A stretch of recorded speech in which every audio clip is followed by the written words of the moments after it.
और इजराइल के सब्र की कहानी बेपर्दा हो गई है, क्योंकि अभी तक इजराइल ने ईरान पर हमला नहीं किया। वो ईरान को तारीख पर तारीख दे रहा है। क्या युद्ध की इस घड़ी में इजराइल जिस धैर्य का परिचय दे रहा है, उसके पीछे किसी बड़े हमले की प्लानिंग हो रही है। एक बड़ा बयान, ईरान को हर तरह से हर हाल में जवाब दिया जाएगा। बेन्यामिन नेतन्याहू का ये बहुत बड़ा बयान सामने आया है, या फिर यूं कहिए कि बहुत ही बड़ी धमकी, चेतावनी यहां पर सामने आई है कि ईरान ने हमारे घर पर हमला किया है। ईरान ने हम पर 300 मिसाइलें दागी। ऐसे में अब हर कीमत पर ईरान को जवाब दिया जाएगा।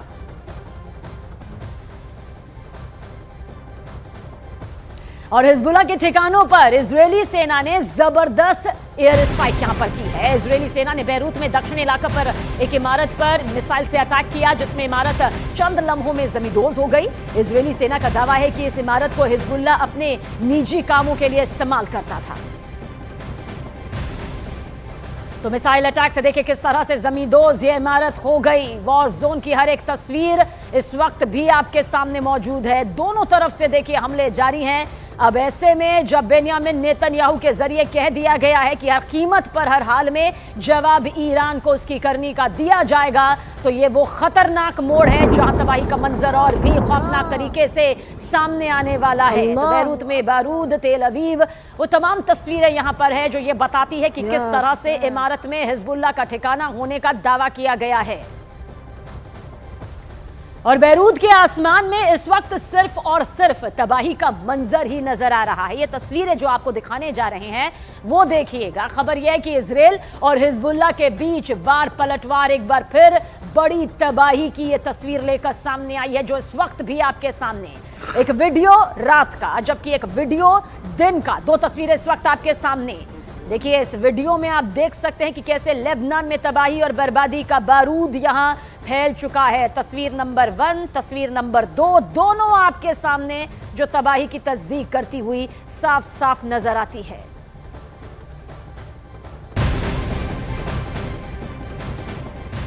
और हिजबुल्लाह के खिलाफ आईडीएफ के जबरदस्त हमले रुकने का नाम नहीं ले रहे हैं। ये लगातार जारी है। दक्षिणी लेबनान से बड़ी खबर, जहां आईडीएफ के नॉर्दर्न कमांड ने हिजबुल्लाह के खिलाफ बड़ा हमला किया है। दावा यह किया जा रहा है कि इस हमले में हिजबुल्लाह के कई लड़ाके ढेर हो गए, मारे गए। फाइटर जेट के जरिए अंजाम दी गई इस स्ट्राइक में 160 ठिकानों पर कुछ इस तरह से निशाना जमाया गया और उसके बाद वो धमाके हुए, जिसके बाद तबाही का ये सबसे खौफनाक मंजर कुछ इस तरह से सामने आया है। देखिए दक्षिण लेबनान, जहां पर हिजबुल्लाह का पूरा साम्राज्य माना जाता था इसलिए क्योंकि इजरायली सेना के जरिए इसे सबसे बड़े स्तर पर निशाना बनाया गया। यहीं पर वो ठिकाने रहे जहां सरगना, चीफ कमांडर, लड़ाके यहीं पर मौजूद थे। और हिजबुल्लाह के चीफ हसन नसरल्लाह का जिक्र एक बार फिर से करेंगे, क्योंकि इसके उत्तराधिकारी हाशिम सैफुद्दीन की मौत की आधिकारिक पुष्टि कर दी गई है। ये बड़ी खबर महायुद्ध ब्रेकिंग के जरिए खुद हिजबुल्लाह ने अब इस खबर पर मुहर लगा दी है कि इजराइल के हमलों में हाशिम सैफुद्दीन मारा गया। हाशिम सैफुद्दीन हिजबुल्लाह की एग्जीक्यूटिव काउंसिल का प्रमुख था। यह जिम्मेदारी उसके पास थी। वो पिछले 3 अक्टूबर से लापता था। हाशिम सैफुद्दीन के लापता होने की खबर उस स्ट्राइक के कुछ दिन बाद आई थी, जब इजरायली सेना ने लेबनान के धैया में हिजबुल्लाह के इंटेलिजेंस हेडक्वार्टर पर हमला किया था। इस हमले में नसरल्लाह समेत हिजबुल्लाह के कई बड़े नेता, कमांडर ढेर हो गए थे। और अब यह खबर पुख्ता हो गई है कि हाशिम सैफुद्दीन भी मारा गया है, जो जगह यहां पर हसन नसरल्लाह की लेने वाला था, लेकिन उसका खात्मा अब हो चुका है। आइए अब आपको यह भी दिखाते हैं कि आखिर कौन था हाशिम सैफुद्दीन जिसका खात्मा कर दिया गया। हाशिम सैफुद्दीन को नसरल्लाह का उत्तराधिकारी यहां पर बताया जा रहा था। हाशिम हिजबुल्लाह की एग्जीक्यूटिव काउंसिल का हेड था, यानी कि हाशिम के ऊपर हिजबुल्लाह के सैन्य अभियानों को देखने की जिम्मेदारी यहां पर थी। वो इजराइल के खिलाफ आंदोलन को बहुत तेजी के साथ धार दे रहा था। हाशिम सैफुद्दीन का जन्म दक्षिणी लेबनान के शिया बहुल इलाके में हुआ था। अमेरिका ने साल 2017 में हाशिम सैफुद्दीन को आतंकी घोषित कर दिया था। और अब आपको बैरूत के जन्हा ले चलते हैं, जहां इजराइल के हमलों से बड़ी तबाही की तस्वीर सामने आई है। हमारे सहयोगी रिफत अब्दुल्ला वहां एक ऐसी जगह पर मौजूद है जहां 9 लोगों के मलबे में दबे होने का दावा भी किया जा रहा है।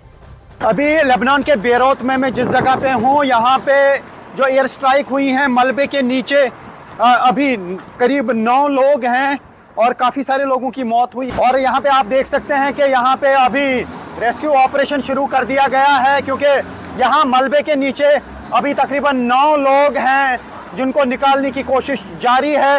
हालांकि यहाँ पे जो एयर स्ट्राइक्स हुई हैं कई बिल्डिंग्स तबाह हो गई हैं और अब मलबे को हटाने का काम शुरू किया गया है ताकि उन लोगों को निकाला जा सके जो इस मलबे के नीचे हैं।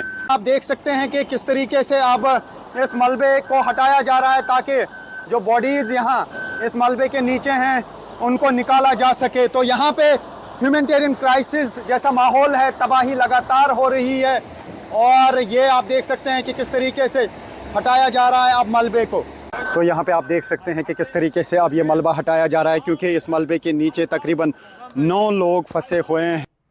तो ये रिपोर्ट आपने यहाँ पर देखी, लेकिन बेरूत में हमारे संवाददाता रिफत अब्दुल्ला लगातार डटे हुए हैं। वॉर जोन की हर एक तस्वीर आपके सामने है। जना इलाके में उन्होंने यहाँ से एक रिपोर्ट भेजी है जहां इजराइल की एयर स्ट्राइक ने भारी तबाही किस तरह से मचाई। ये रिपोर्ट आप देखें। लेबनान में हर गुजरते दिन के साथ तबाही बढ़ती जा रही है और जगह जगह पे तबाही देखने को मिल रही है। मैं इस वक्त जन्ना के एक स्पॉट पे आया हूं और मैं आपको दिखाऊंगा ऊपर से किस तरीके से यहाँ पे तबाही हो रही है। तो ये एक एरिया है जो पूरी तरह से तबाह कर दिया गया है।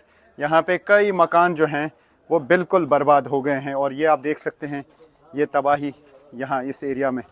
ये देखिए क्या हाल हुआ है यहाँ की बिल्डिंग्स का। पूरी तरह से ये बिल्डिंग्स तबाह हुई हैं और ये पूरा डिस्ट्रक्शन में आपको दिखाने की कोशिश करूँ। कुछ तबाह हो गया है, सब कुछ बर्बाद हो गया है। एयर स्ट्राइक्स लगातार जारी हैं और हिजबुल्लाह की तरफ से भी लगातार इसराइल पे हमला किया जा रहा है। ख़ास तौर से नॉर्थ इसराइल पर लगातार हमला किया जा रहा है हिजबुल्लाह की तरफ से। लेकिन इसराइल जो है जगह जगह पे अब इसराइली फोर्सेस स्ट्राइक कर रहे हैं और यहाँ यही तबाही हर तरफ से देखने को मिल रही है। तो ये आप देखिए कि ये घरों के अंदर की यहाँ तबाही है। यहाँ पर इलाही हो, टेयर डिस्ट्रिक्ट हो, तो यही हर जगह पे देखने को मिल रहा है। ये आप देखिए मेरे पीछे क्या हालात। देखिए जना की तस्वीर वाकई डराने वाली है। ऐसी तस्वीरें हैं जिन्हें देखकर कोई भी सिहर उठे।